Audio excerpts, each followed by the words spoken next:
Hello everyone, welcome into Deacon's NFL Talk. I'm your host Deacon, and welcome back to another episode on the channel.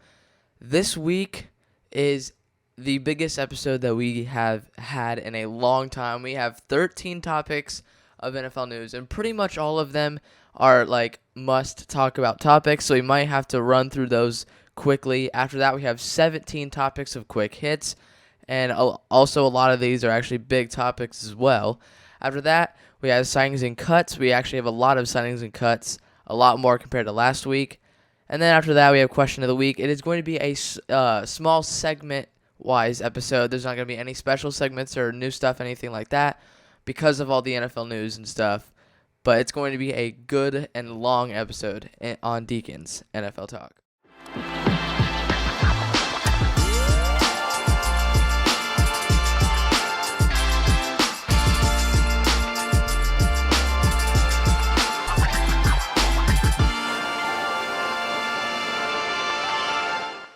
Alright, everybody, we're going to jump right into this. So, like I said last week, we're going to start off with the main topic, and that is none other than about Maxx Crosby signing a 3-year, $106.5 million extension, passing Justin Jefferson as the highest paid non-quarterback. This is something that I didn't really see coming. I mean, sure, a Crosby extension makes sense, but I didn't think it'd be as big of an extension as it is. It's one thing to pass a quarter. It's one thing to pass. I don't know, just like a random player in the NFL and like all that. But it's another thing when you become the highest paid non-quarterback, because obviously anytime you're not a quarterback, it's kind of hard to make this kind of money and beyond that. So this is a really, really good extension. And a really deserving extension for Maxx Crosby. I feel like he's one of the best edge rushers, defensive ends, what you want to call him. One of the best at his position. I mean, the deal includes a $91.5 million guaranteed and becomes the highest paid non-quarterback in NFL history. So, I mean, he deserves this kind of money. I didn't think he'd make this amount of money, but like I said, he deserves it. And I think the Raiders actually have a really bright future ahead of them, especially with their coaching staff and front office. I mean, John Spytek as general manager, Tom Brady as minority owner, general manager. They also have Chip Kelly, an offensive coordinator. They have Pete Carroll, a defensive-minded head coach. So the Raiders actually have a really, really bright future ahead of them. And Maxx Crosby is going to stick around for another 3 years and potentially beyond if they sign him to another deal. But, I mean, he will earn $35.5 million per year, passing fellow edge rusher Nick Bosa, who's making $34 million a year. So he beat it out by like $1.5 million. I mean, and Nick Bosa is also really good too. I mean, he kind of had a down year compared to previous years, but still, I mean, Maxx Crosby, like I said, is one of the best at his position. I mean, arguably the best. I wouldn't say he's quite up to that tier yet, but he's really, really close. I mean, since being drafted 4th overall in 2019, Crosby's tallied 366 total tackles, 105 tackles for loss, 59.5 sacks, 144 quarterback hits, and 9 forced fumbles. I mean, it's no joke what this guy can do. He's a game wrecker. He's also big, too. I mean, I feel like he looks big and tall. I mean, I've never seen him in person, but he just looks like a lot taller than maybe I think he is. I don't know how tall he is, but he is a big dude. I mean, anytime you're an offensive lineman, a left tackle, right, wherever he lines up, if you're an offensive lineman and you see Maxx Crosby staring right down your face, it's terrifying. I mean, there will be other star non-quarterbacks receiving huge deals. I mean, Jamar Chase is obviously in that conversation, who might actually pass Crosby anywhere from $1 million to $5 million a year or more, potentially, is what Chase could pass him in. I mean, but I wouldn't be surprised if Chase passed him, only because he's a wide receiver. There's more value at wide receiver than edge rusher. But yeah, I would not be surprised if Jamar or anyone else would actually pass Maxx Crosby. I'm obviously not including quarterbacks, because a quarterback can easily pass this. I mean, if we look at Joe Burrow, Trevor Lawrence, Tua, all these quarterbacks that have those massive extensions, I mean, this is nothing to them. But yeah, I mean, this is a very deserving deal for Maxx Crosby, and we'll see, because I mean, there is some things that, like, when players sign massive deals, that they fall off the next year. Only because, like, hey, I'm making less money. why do I need to play as hard? But I think Crosby would just fine. I mean, like I said, the Raiders have a actually really, really bright future, and I cannot wait to see what comes along ahead. We're going to go on to the next topic. The Rams, Alaric Jackson agrees to a 3-year, $57 million deal. We're going to try and run through these next few topics quickly because, like I said, we have a lot more to get to. But anyway, the deal comes after a few hours since LA restructured Matthew Stafford's contract. Yeah, this is something that happened last week that I did not notice or something. I was about to end the episode. Then a few minutes after that, I saw he signed with the re-signed with the Rams. But the deal comes with $35 million guaranteed. That is a lot of money. I mean, we just talked about Maxx Crosby, and even though he's making more than Jackson is, this is still a large amount of money. I mean, he was set to become a free agent this offseason. I mean, he would actually have a lot of interest from many teams because he's only allowed a 4.7% pressure rate and 4 sacks and 1,000+ snaps. I mean, we're not talking about like a top tier, what's his position? Offensive tackle, I think. We're not talking about a top tier offensive tackle, like one of the top picks in the draft. No, he was actually an undrafted free agent a few years ago. I mean, he is the real deal. One of the best tackles in the game, no doubt about that in my mind. And this is something this is something that needed to happen. Obviously, they're building around a young core. They thought about like releasing or trading Matthew Stafford, but they decided to bring him back on a couple restructuring. So we'll see who their quarterback is in the future. We'll see if they get one in the draft. But the Rams actually have a lot of young talent and a lot of young potential to be a Super Bowl contending team. They're already playoff contending because obviously they made the playoffs last year. But yeah, they have like a lot of young. I mean, Jared Verse, Braden Fisk. Who's the other guy in the interior? I forget his name. I'm gonna have to see who that is. On the defensive side, they have a lot of young talent. I mean, on the offense, you have Puka Nacua, Kyron Williams, Alaric Jackson, like we just talked about. There's a lot of young talent with a lot of potential, and I think they actually have a really good shot at making it back to the Super Bowl at some point. I mean, I feel like the Rams do need some other veterans in there, kind of like Matthew Stafford or Cooper Kupp. They just need some more veterans. Not saying that their roster is not good at all, but I don't know. But yeah, really good deal for Alaric Jackson, and he's going to have 3 more years in LA at least, so we'll see if he ends up re-signing again or if he'll hit the market next time in 2028 by the time this year, so we'll see. Anyway, third topic actually. The 49ers are trading Deebo Samuel to the Commanders in exchange for a 5th-round pick. This actually happened, Sunday evening. This is an older topic, but a topic that I have to get to. I mean, the trade will not be official until the new league year on March 12th. I don't think anything's really official until March 12th, which is actually in less than a week. That is exciting. March 12th is one of the most exciting and entertaining days of the year, no doubt about that. Last week, 49ers GM John Lynch said that they will honor his trade request.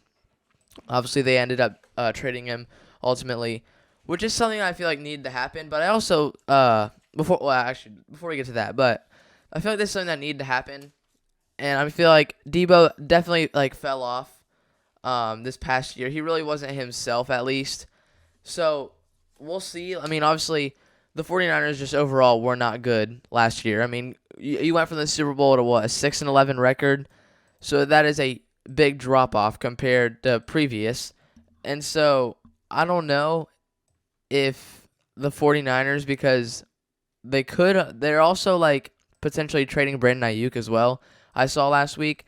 So we'll see if the 49ers can even get back to that Super Bowl, to get back to a Super Bowl if they trade their star players. I mean, you can't make the big game if you're not keeping and signing star players. I mean, that's how you get to the big game. We'll get to the Bengals in a little bit. But I mean, I'm not criticizing the 49ers for the Deebo Samuel part, because I feel like he did kind of fall off. I mean, ever since really the number switch from 19 to 1, he's kind of fallen off. He fell off before that too. He is starting to look washed, unfortunately, but we'll see with the Commanders' young team. They have Jaden Daniels. They have Trey McLaurin. They have Zach Ertz as well, who's really underrated in my opinion.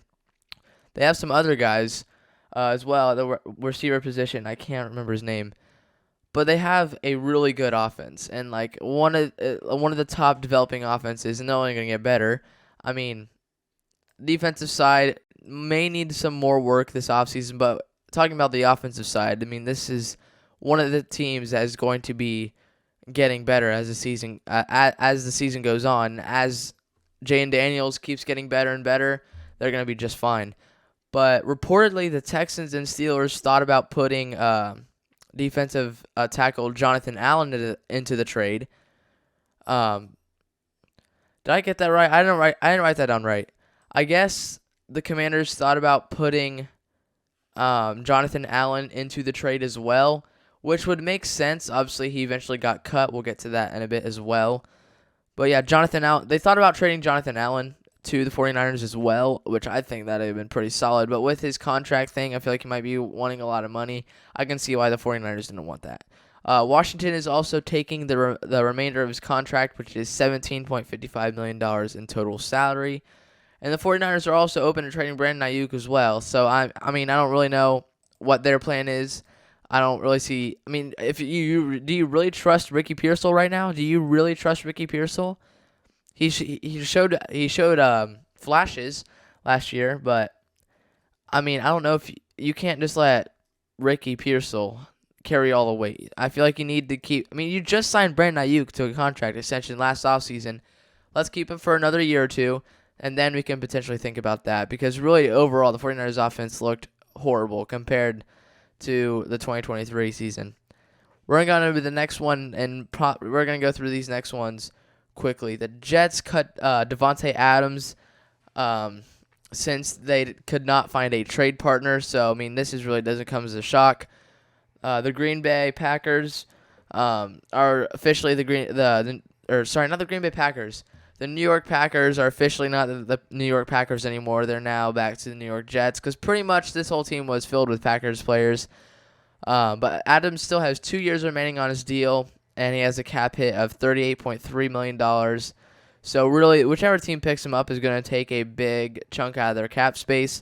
If New York does trade him before June 1st, the Jets would take on $8.3 million in dead cap hit, but save $24.9 million. So really, in total, you're saving. Well, in total, 24.9 minus 8.3. I'm not going to do the math right now, but you're saving around what? 15. I don't know. I'm not going to do the math right now. But the Jets traded for Adams before the trade deadline last season, sending a third-round pick to the Raiders, and it looks like whoever they drafted, or whoever they're going to draft, I don't know if they haven't picked her any of that yet. We'll see. It looks like the Raiders are going to win that trade. Depends on who their third-round pick was or who their third-round pick is going to be. I actually don't remember what year it was, but in 14 total games played last season with the Raiders. I'm reading things wrong today. I don't know what it is, but in 14 total games played last season with the Raiders and the Jets, he caught 85 passes for 1,063 yards and 8 touchdowns. So, I mean, that's just in 14 games. If he can stay healthy, because that's 2 or 3 seasons combined. In, let's say, 18 divided by 2. Or not 18 times 2. Like I said, I'm not worrying about math right now. But that's not really that amazing. I mean, sure, Adams is getting older and he's looking washed, unfortunately. But I think he definitely has some upside if he can land with a good team. Some logical landing spots are the Steelers, Chargers, Broncos, and Packers. I would not be shocked if he went to a team like the Broncos. Really, the Steelers make sense as well. That'd be pretty cool to see him go back to the Packers. I think he'd obviously like that, even though he's without Aaron Rodgers. I think Jordan Love is better than Aaron Rodgers. Not all time, obviously, but for the moment. But yeah, we're going to go on to the next one. The Bengals franchise tag T. Higgins for the second straight year. Both sides hope to agree on a long-term deal. We will see how that goes because actions speak louder than words. That's the mentality I have as a Bengals fan because don't believe anything you see, what they say. The Bengals have until July 15th at 4 o'clock, I believe, to agree to an extension. And since Higgins was tagged last year, he will make 120% of his salary in 2024, which means he'll make $26.2 million if no deal is reached by that deadline. So we'll see what the Bengals do. I've heard there is some good news that they're trending toward extending both Chase and Higgins. We will see how that ends up being. Like I said, if you're a Bengals fan or just a team with a bad front office, actions speak louder than words. So I'm not really sold on anything that they're saying until a deal is complete. So yeah, I'm not really gonna get excited about anything until it actually happens, or if it even happens. The Bengals signed him to a non-exclusive franchise tag, which means he won't hit the open market. But Higgins can receive offers, which he already has from other teams. But the Bengals can match the offer, and if Higgins goes elsewhere, the Bengals would get 2 first-round picks. I might have to read that. I got something mixed up. The Bengals have received calls from other teams about Higgins' availability, I guess. And the Bengals have said that no, he's not available. They've declined everyone that from what I've heard. But by the time free agency comes around, since it's a non-exclusive franchise tag, that means that he won't hit the open market, but he can receive offers from other teams. But the Bengals can match the offer and keep Higgins for the moment or something. And if Higgins ends up going with a new team during the offseason or during free agency, the Bengals will receive 2 first-round picks. This is not a trade, by the way. This would just like straight up signing Higgins, no trade. So I don't know if that includes this year or 2026 and 2027. I would prefer, like, if anything, I think the best we could do is probably the Titans. Honestly, not saying I don't want. I want the first overall pick for Higgins. I'd much rather have T. Higgins than to have the first overall pick and another next year or whatever, or potentially this year if they get another one.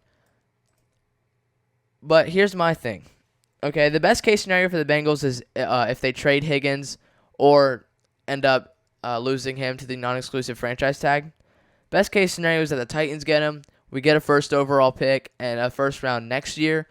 And I would probably spend that pick on Abdul Carter only because Trey Hendrickson likely is not going to be in a Bengals uniform this season. So I'd get Abdul Carter. Then with our 17th pick, I would take like Emeka Egbuka or Tedero McMillan if they're available. So really,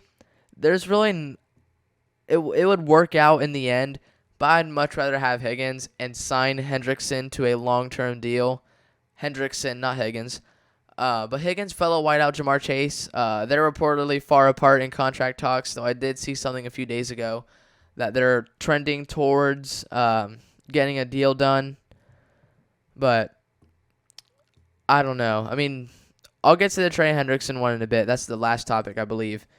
But yeah, Higgins finished his 2024 campaign with 73 catches for 911 yards and 10 touchdowns. So there's the biggest question mark with Higgins is if he can stay healthy. If he can stay healthy and dominant like he is when he is healthy, he's a true number 1 receiver on any team in the NFL. There's no doubt about that in my mind. Yeah, like I said, the biggest thing is question marks with health. That's one thing that probably took consideration into the extension for Higgins, if he's going to get one, is his health.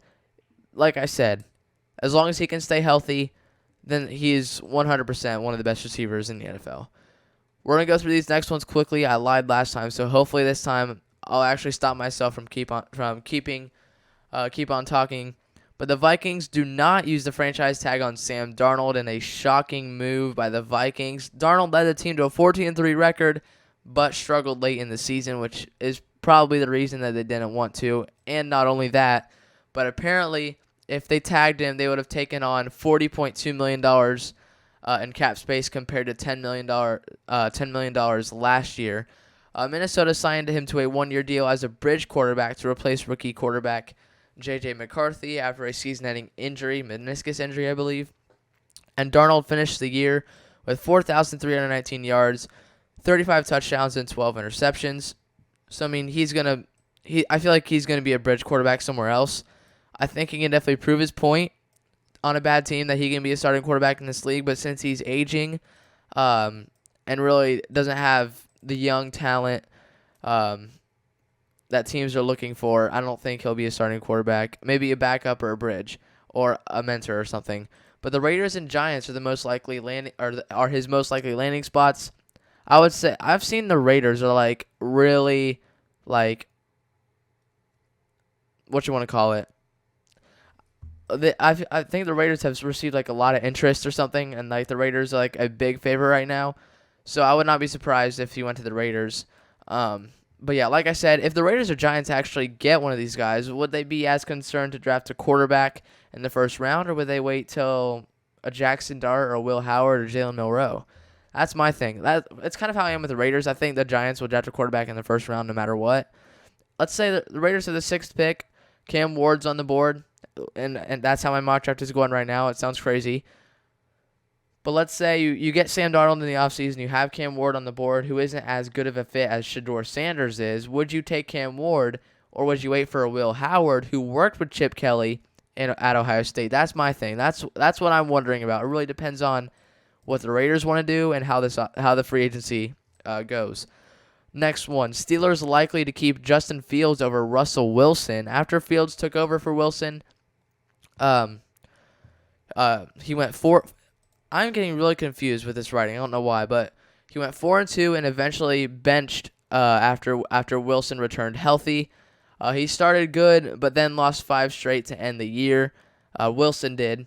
The Steelers offensive coordinator, Arthur Smith, said he prefers Fields over Wilson, which isn't really a surprise. Wilson is an older guy, and apparently the two didn't have a great relationship in Pittsburgh.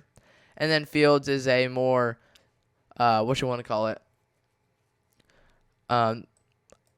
mobile quarterback, if that's what you want to call it. I forget what dual threat quarterback. Fields is more of a dual threat, and I feel like he has a higher ceiling than Wilson does. I mean, in Fields' short stint with the Steelers, he's as the starter, he generated 1,106 yards, pass yards, 5 touchdowns, 1 interception, and a 65.8 completion percentage. So I think the Bears should have kept him, even though Caleb Williams is probably going to be a lot better with a team that has Ben Johnson. We'll see how the Bears turn out, but as for Justin Fields and the Steelers, I think Fields is the right way to go in, especially after Wilson, since beating the Bengals, looked really, really poor, and we'll see what happens. But I think he would get some solid interest in the market this year. Anyway, we're going to go to the next one. We are going to go way over time this episode, I can tell you that. The Eagles make Saquon Barkley the highest paid running back in NFL history, agreeing to a 2-year, $41.2 million extension. This really came out of nowhere. No one really saw this coming, but he deserves it 1,000%. Barkley will earn roughly $20.6 million per year, becoming the first running back to earn at least $20 million a year. Barkley will be in Philly through 2028 and is guaranteed all but $5 million in his deal. That is insane. So, I mean, really, if you're Barkley, you're happy no matter what. The former Giant registered 345 carries, 2,005 yards, 13 touchdowns, and a Super Bowl victory. He actually was really close to beating that Eric Dickerson record, which I really wanted to see him beat because Eric Dickerson didn't want him to beat it. So I wanted to see him beat it really badly, but unfortunately, he sat out in that game. But yeah, this is something that the Eagles should. This is good that they got it done early. That way, if he keeps playing better, they won't have to pay him as much. But yeah, this is something that Saquon deserves. And there's no doubt he has a bright future in Philly, for sure. The Chiefs trade All-Pro guard Joe Thuney. The Kansas City Chiefs receive a 2026 4th-round pick in return. The 4-time Super Bowl champion signed a 5-year deal in 2021. Kansas City franchise tagged right guard Trey Smith on Tuesday, so obviously keeping at least one of the 2 offensive linemen that they have is really good news. Thuney brings $16 million in cap hit to Chicago since he has another year on his current deal. And the Bears quarterback Caleb Williams was sacked 68 times, which is the most in the NFL and 3rd most all time. So this is really good for the Bears, who are really starting to build their roster under new head coach Ben Johnson. I think the Bears have a really solid, bright future in a competitive NFC North division. I mean, this team has 4 playoff teams in it. I mean, you have the Lions, you have the Vikings. We'll see if they're better off with J.J. McCarthy or Sam Darnold. You also have the Packers in there. You have The Bears now, who are looking like a scary team right now under Ben Johnson. So we'll see how the Bears turn out this year. I think they'll be a lot better than last year. We'll see if my Caleb Williams is a bust thing stands by the end of next year. So we'll see. I still think I'm not as sold on it anymore, but I still think he might be a little bit of a bust. We'll see. We'll see. I might have to come back on this and make this what you want to call it? Flashback. Yeah, that's what you call it. Flashback. We'll see if I do that at some point revolving around this. But Seahawks released Tyler Lockett and DK Metcalf requests a trade. Why? Sure, it makes sense to cut Tyler Lockett, but now they're in a really bad situation with DK Metcalf. This is really bad. The 32-year-old Lockett, who spent a decade in Seattle, was released, likely to free up some cap space. Obviously, he's an older guy. I feel like I've said that a lot, but like I said, he is older, and yeah, he would take up a lot of the cap space probably because he thinks he's worth a whole bunch. Lockett was drafted by the Seahawks in 2015 in the third round out of Kansas State and generated 661 catches for 8,594 yards and 61 touchdowns in his time in Seattle. Those are really good numbers. I believe he was third in all time in catches and receiving, or catches and touchdowns. It was something around there, but he is definitely going to solidify himself, I think, in the Seahawks Ring of Honor if they have that or something. The Seahawks said they're going to explore trade options for Metcalf. Metcalf says he wants to play for Contender, which no surprise. He's a competitor. He's also a menace. He's also huge and apparently eats 3 bags of candy for a day, so he wants to be on a Contender. Metcalf still has another year on his 3-year, $72 million deal he signed in 2022, and the 27-year-old caught 66 passes for 992 yards and 5 touchdowns this past year. So he's going to get a lot of interest, whether that's through a trade or through another option, I guess, if the Seahawks want to take. I would not be surprised if he went to like Commanders, who sure they picked up Deebo, but they would not be upset if they were able to get DK Metcalf in another trade for probably. I mean, I guess not. I was about to say cheap, but I guess the Seahawks are setting a high asking price. I haven't looked at it yet, but I guess they're setting a really, really high asking price. We're going to be way over time, so we're going to run through these quickly. The Eagles re-signed linebacker Zach Bond to a 3-year, $51 million deal. This is really, really good news for the Eagles. Bond, who is coming off an incredible season, becomes one of the highest-paid linebackers in the NFL. The deal also includes $36 million guaranteed. Bond signed a $4 million deal in March, which is a really cheap deal for someone who really outperformed his deal last year. And it put up 151 tackles, 11 tackles for loss, 3.5 sacks, 5 forced fumbles, 4 pass deflections, and an interception through 16 games. That is, I believe, regular season games. But I mean, yeah, there's no doubt what kind of a player he is. I mean, coming from the Saints, getting him on a cheap $4 million deal is a steal now that we're looking back on it. And he's going to have a really bright future. If he were to hit the market this year, there'd be a lot of teams interested, I'll tell you that. We're into the second to last. The Bengals are giving Pro Bowl edge rusher Trey Hendrickson permission to seek a trade. What is happening? What is happening? Some of you, some non-Bengals fans, maybe like, it was a dream scenario for Chase, Higgins, and Hendrickson to be on. No. That's not what this is. We have roughly $60 to $65 million in cap space. That is plenty of money to keep all 3 of them. Let's say Hendrickson wasn't asking for like $30+ million a year. There was no reports about that. Hendrickson would probably accept around $20 to $25 million. I mean, sure, after seeing what Maxx Crosby signed, that obviously does play a factor in that. But I would say, I think Hendrickson, he said he wants to grow his family in Cincinnati. He wants to raise his family in Cincinnati. I would not he said he wants to stay in Cincinnati and he wants to do whatever they can to win a Super Bowl, whether that's with the Bengals or if it helps them get a good player or a good draft pick for the Bengals. Let's say we can sign Hendrickson to a $20 million deal. Let's say he accepts that.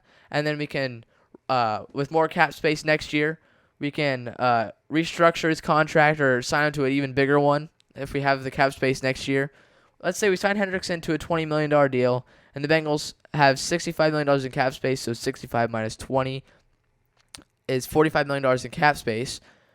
Then let's say we sign Chase to a 35. Let's move it up to, let's just round it. I would say 35 to 38 million dollars is fair, but let's round it to 40. We have what $5 million in cap space left. I would say, honestly, let's cut some guys. Let's cut a Geno Stone. Let's cut a Zach Moss.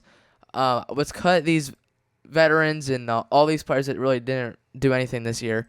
If we can cut guys like that and free up some cap space, I mean, we freed up $9.5 million with Sam Hubbard retiring. We should be able to do this. I mean, we could sign Higgins to a $30 million deal. I mean, it's possible. They have the money to do it, and with Chase and Higgins having the same agent, it makes it even more doable. But Hendrickson led the league in sacks this year and recorded 17.5 sacks the last 2 years. In 4 years in Cincinnati, he's recorded 57 sacks and had 3.5 sacks, more than any player in the league this season. Hendrickson also earned a first-team All-Pro nod and was a runner-up for Defensive Player of the Year. And Hendrickson signed a 4-year, $60 million deal coming to Cincy, then signed a 1-year deal covering 2025. There's no doubt what kind of player Trey Hendrickson is, not just on the field but off the field. He's a really, really good person. I don't know why we should not keep him, but it just doesn't make any sense to me. I don't know. I guess the Bengals are receiving quite a bit of interest in Trey Hendrickson right now. What I'm looking at, it's just not looking good. Like it literally says, quote, quite a bit of interest. Well, yeah, I mean, you're trading the best edge rusher in the league right now. He led the league in sacks. As a Bengals fan, this is depressing. This is really disappointing to watch. Mike Brown is cheap. The Bengals are cheap. They don't know how to keep anybody. Joe Burrow is going to end up like Carson Palmer. Honestly, why aren't we making Joe Burrow the general manager? He'd be a much better general manager than the entire front office that the Bengals have. He could do it himself, to be honest. Anyway, we're going to go into quick hits. We have 17 topics this week. We're going to pull up the timer. I don't know. We'll see. At the start of the week, it was looking like, I might actually be able to pull this off of all these quick hits. But we've had a lot more since then. So we'll see if I can pull this off. There's a good chance that I can. But we're going to see if I can get 17 quick hits in under 2 minutes. I think it's definitely possible. Hopefully you can understand me, okay? But here we go. We're going to start now. Eagles released 2 veteran corners, Darius Slay and James Bradbury. Slay had 3 Pro Bowl nods since coming to Philly in 2020. Slay has no guaranteed money left on his contract since the cut is before June 1st. They free up $4.3 million in salary. Rumors have spread that he will land in Detroit. Slay will. Bradbury joined the Eagles in 2022. Jets letting wide receiver Allen Lazard seek a trade. Lazard signed a 4-year, $44 million deal in 2023 and is still due to make $28 million. And New York could have saved $6.6 million if they traded him. Lazard joins Aaron Rodgers and Devontae Adams as former Packers leave the team. Cowboys re-signed defensive tackle Osa Odigizua to a 4-year, $80 million extension. The deal includes $58 million guaranteed. Dallas expected to place the tag on him, but agreed to a deal hours before the deadline. The defensive tackle tallied 47 tackles, 4.5 sacks, and 23 quarterback hits. Rams trade offensive lineman Jonah Jackson to the Bears. Jackson spent 1 year in L.A. After starting just 4 games in 2024, the Rams get a 2025 6th-round pick. Cowboys restructure CeeDee Lamb's contract, freeing up around $20 million in cap space. The two sides agreed to a 4-year, $136 million deal last offseason. Lamb says he restructured his contract because he wants to win. Raiders cut quarterback Gardner Minshew. Minshew spent just 1 year in Las Vegas, and cutting him, the Raiders saved $6.34 million in cap, along with $7.66 million in dead money. While Minshew was under center, Las Vegas went 2-7 and suffered a season-ending collarbone injury to end the year. Bengals defensive end Sam Hubbard retires at 29 years old. Hubbard played for Cincinnati his whole career. Hubbard tallied 38.5 sacks, 16 deflections, and 6 forced fumbles in his 7-year career, in which he played for Cincinnati his whole career. Jaguars moving on from Christian Kirk after 3 seasons. Kirk signed a 4-year, $72 million deal in 2022 after playing just 8 games in 2024. Kirk caught 27 passes for 379 yards and 1 touchdown. Kirk was slated to make $15.5 million and could reunite with current Commanders offensive coordinator Cliff Kingsbury. I almost had it again.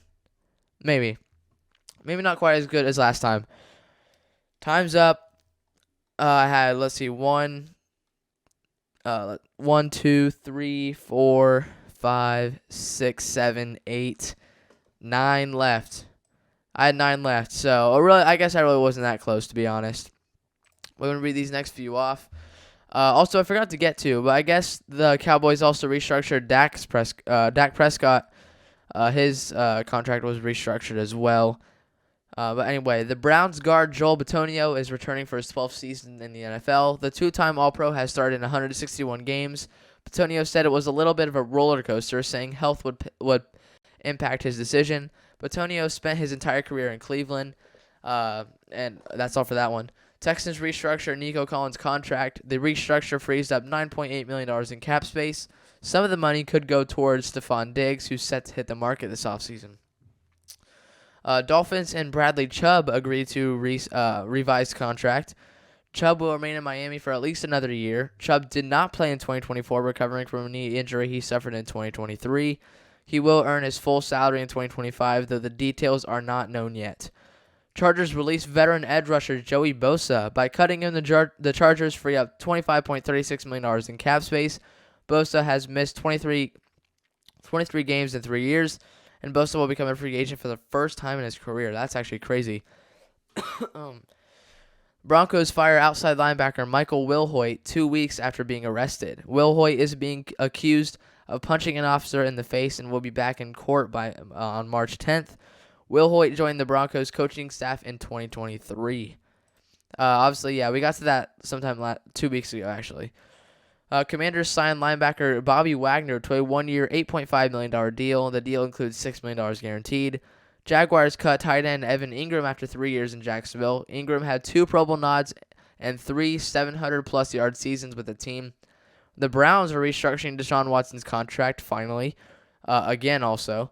The Browns free up $35.8 million in doing so, and since signing a massive $200-plus million deal, Watson's gone 9-10 as a starter, a 19-12 touchdown interception ratio, suspended 11 games total, a season-ending shoulder injury, a season-ending Achilles tear in October, and tearing his Achilles again in January.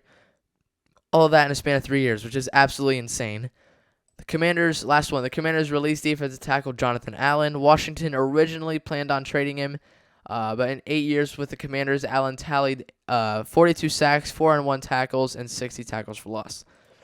That's all for quick hits. We're going to see if we have any more new NFL news to get to before we move on.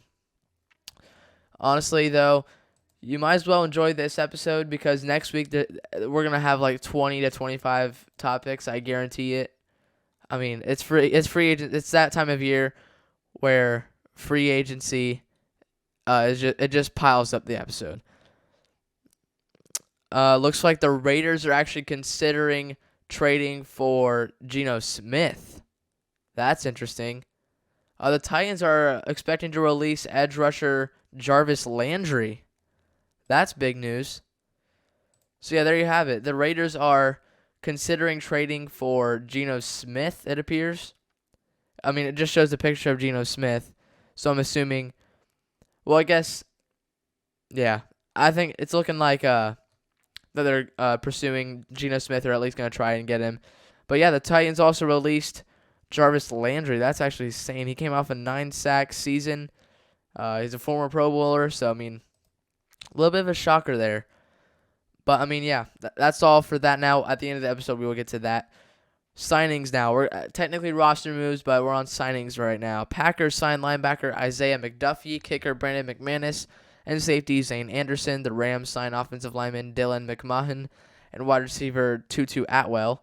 The Browns signed tight end Blake Whiteheart, linebacker Winston Reed. Cowboys signed corner C.J. Goodwin, offensive lineman Brock Hoffman. The Bears signed offensive lineman Bill Murray, tight end Durham Smith, linebacker Amon Ogbone Gamiga. I have no idea how to pronounce the name. And defensive back Josh Blackwell. Bengals signed guard Jackson Kirkland and tight end Tanner Hudson. That's pretty much all the Bengals. The Bengals can only sign third stringers. That's about it, in case you're wondering. Texans signed running back Dare Ogunbunwale. Raiders signed offensive lineman Alex Kappa and linebacker Charles Snowden. Dolphins signed offensive tackle Keon Smith and linebacker Cameron Goody or Good. It's like the word good with an E at the end, so sometimes it's Goody or it's good. The Giants signed long snapper Casey Kreider, and quarterback Tommy DeVito. Chargers signed tight end Tucker Fisk. Falcons signed long snapper Liam McColdo. Vikings signed safety Theo Jackson. Steelers signed linebacker Cole Holcomb. Seahawks signed corner Josh Jobe. Commanders signed kicker Zane Gonzalez. Lions signed linebacker Derek Barnes. Is that linebacker or defensive tackle? I think I'm wrong on that. He is a defensive tackle. Keandre Corbin is a defensive tackle. Yeah, I guess I put linebacker. No, Derek. I'm talking about the Lions, not the Titans. The Lions signed linebacker Derek Barnes. Packers signed running back Emmanuel Wilson, wide receiver Bo Melton. The Chiefs signed punter Matt Araiza. Jets signed wide receiver Irvin Charles and offensive lineman Xavier Newman-Johnson. And the Titans signed defensive tackle Keandre Coburn, I believe. Cuts, not as many as signings. The Raiders cut quarterback Desmond Ridder. Bengals cut guard Alex Kappa. Seahawks cut offensive tackle George Fant. Outside linebacker Draymond Jones. Defensive tackle Roy Robertson Harris. And safety Rayshon Jenkins. Saints cut running back Jamal Williams. Colts cut center Ryan Cole. And defensive tackle Raekwon Davis. Rams cut corner Travius Hodges Tomlinson. Bills cut punter Sam Martin. Jaguars cut wide receiver Devin Duvernay and corner Ronald Darby. And the Falcons cut running back Robert Burns. We're going to see if there's any more signings and cuts before we go to the question of the week and the quiz. Like I said, this episode's going to be way over time. Next week, I would actually not be surprised if we have an hour-long episode. I would not be surprised because when free agency starts, think about this. This is only a side dish of free agency. This is only an appetizer. All right, there's plenty more to come on Wednesday. Trust me, it's going to be like an hour episode. I would not be shocked. The Cardinals signed safety Joey Blunt and long snapper Aaron Brewer. Let's see if there's any more. The Panthers signed defensive end Cade Mays and defensive end LeBrian Ray. Let's see if there's any more. The Texans cut guard Shaq Mason. Let's see. Giants cut linebacker Tommen Fox. Seahawks signed tight end Brady Russell.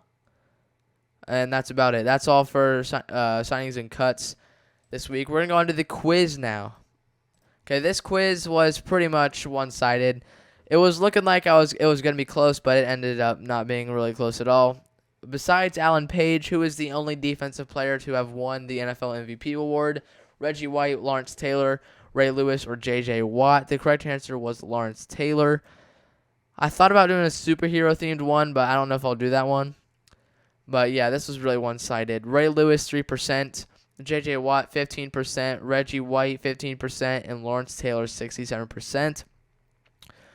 Unfortunately, unlike last week, I did not get one right. I'll get one this week. For me, I feel like it goes on and off, like wrong, correct, win, loss, win, loss. It's how it's gone the past few weeks. So we'll see. But yeah, that is the quiz. We're going to go on to the question of the week. This week's question of the week was, will T. Higgins be traded or extension? This was also another one-sided one as well. 78% of you said extended. 22% of you said traded. I could see either way, to be honest. I mean, if we trade Trey Hendrickson, I feel like it's more likely he's going to be extended. I also could see that none of these could happen. I would not be surprised if the Bengals were to keep him on the tag for this year, which you might be like, why would they do that? Well, they're the Bengals. They're the worst front office in the league, so really anything could happen. But, yeah, I would say most likely now that Trey Hendrickson is likely gone, unfortunately, even though I still think it's a really, really bad idea, I think extended is most likely going to happen now. I believe I saw that like I said earlier, that they're trending towards they're getting there or something, I heard. But yeah, we'll see what happens there.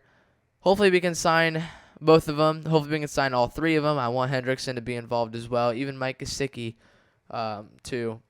But yeah, that is this week's episode. If you enjoyed, hit the like and the subscribe button and the notification bell to get notified of every single upload this channel makes. Check out last week's episode, which was not as long as this one. I talked about Myles Garrett not open to an extension with the Browns. There was also much more topics to talk about, like Matthew Stafford, potential rule changes, and Deebo Samuel as well. I highly suggest you guys check that one out. This one was a long one. Next week is probably going to be even longer. So get ready. Get your popcorn next week and get ready to sit and watch me talk about football and all that stuff. But yeah, I hope you guys have a great rest of your day, and I'll see you guys next week for another great episode on Deacon's NFL Talk.